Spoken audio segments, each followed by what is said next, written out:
Welcome back, continuing the news. Husband and wife duo turned dreams into reality. Here's Deidre Thomas with this week's business review on Reggae Flames.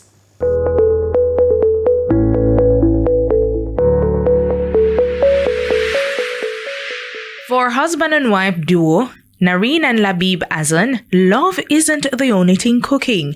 At Reggae Flames, their dreams have been simmering for years. This is what we love. We love when customers come and tell you that the food tastes good. This is our passion and our dream. Though the venture itself is about 2.5 years old, the passion behind it stretches much further. This is my husband's dream as well. He loves cooking. He does Lebanese, Chinese, and local dishes as well. And from there, the flame only grew stronger. Escovite, saltfish, and roast breadfruit.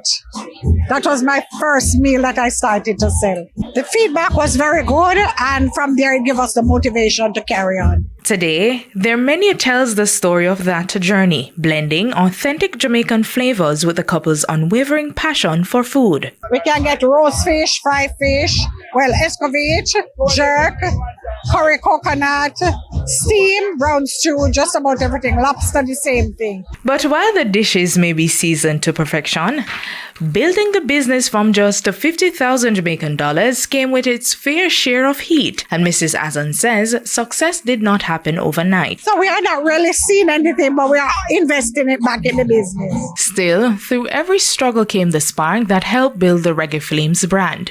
What started as a dream shared between husband and wife has now grown into a team of 12 with even bigger plans on the horizon. In the middle of June, we should have the restaurant opening by then.